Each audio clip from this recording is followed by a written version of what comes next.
আসসালামু আলাইকুম, কেমন আছেন সবাই? আশা করি সবাই ভালো আছেন। যে যেখান থেকে এই ভিডিওটি দেখছেন সবাইকে শুভেচ্ছা জানাচ্ছি।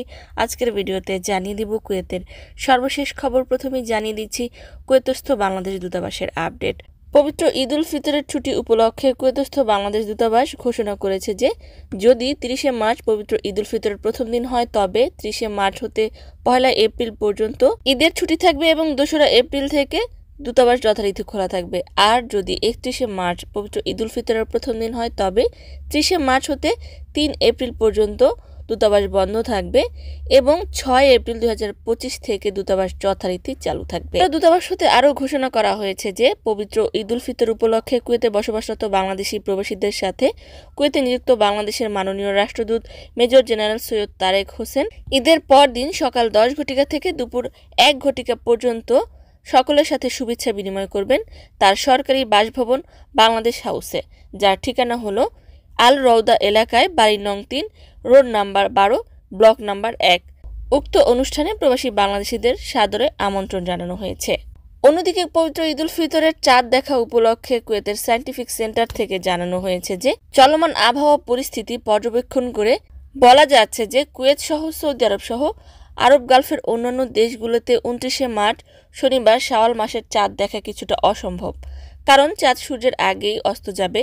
চাঁদ দেখা যাবে না, তবে 8 মিনিটের জন্য চাঁদ দেখা যেতে পারে।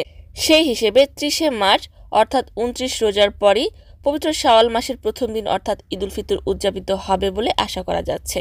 খালি চোখ, টেলিস্কোপ অথবা অন্য কোনো উপায়ে চাঁদ না দেখার সম্ভাবনা প্রবল।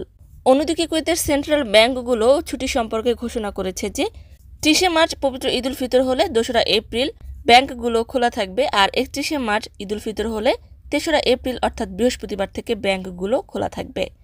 অন্যদিকে 18ই এপ্রিল থেকে কুয়েতে নতুন দিনারের নোট চালু হবে বলে আশা করা যাচ্ছে। এমন তো অবস্থায় ঘটে গেল একটি চাঞ্চল্যকর ঘটনা। কেন্দ্রীয় ব্যাংকে কর্মরত একজন এশিয়ান জাতীয়তার প্রবাসী নতুন ব্যাংক নোটের প্রায় 19,000 দিনার জাল নোট করে ফেলেছিল। তাকে পাবলিক প্রসিকিউশনে রেফার করা হয়েছে। তদন্তে উঠে এসেছে যে 18ই এপ্রিলের সময়সীমাকে কাজে লাগানোর উদ্দেশ্যে ওই এশিয়ান জাতীয়তার প্রবাসী নতুন মুদ্রার জাল সংস্করণ করেছিল।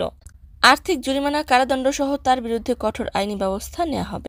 অন্যদিকে কুয়েত মিউনিসিপ্যালিটি টিম আহমেদি গভর্নমেন্টের অধীনে বিশেষ ক্র্যাকডাউন করেছে। এই ক্র্যাকডাউনে 12টি পরিত্যক্ত গাড়িকে জব্দ করা হয়েছে, অনুমতি ছাড়া বানানো ছাউনিগুলোকে গুঁড়িয়ে দিয়েছে এবং রাস্তার পাশে বিক্রি করা অবৈধ ভাসমান বিক্রেতাদেরকে আটক করেছে। জানিয়ে দিচ্ছি সাহরি ও ইফতারের সময়সূচি। 28শে মার্চ 2025 রোজ শুক্রবার 28তম রোজার সাহরির সর্বশেষ সময় হলো ভোর 4টা বেজে 23 মিনিট এবং ইফতারের সময় হলো সন্ধ্যা 6টা বেজে 4 মিনিট। কুয়েতের সর্বশেষ কারেন্সি হলো কুয়েতি 1 দিনারে বাংলাদেশি 398 টাকা।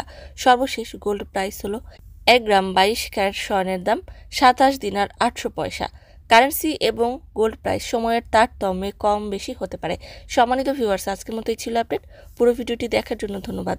এ ধরনের ভিডিও পেতে চাইলে ইউটিউব চ্যানেলটিকে সাবস্ক্রাইব করে দিবেন, ফেসবুক পেজটিকে লাইক এবং ফলো করে দিবেন যারা পূর্বেই করেছেন। সবাইকে ধন্যবাদ। আজকের মতো বিদায়। আল্লাহ হাফেজ।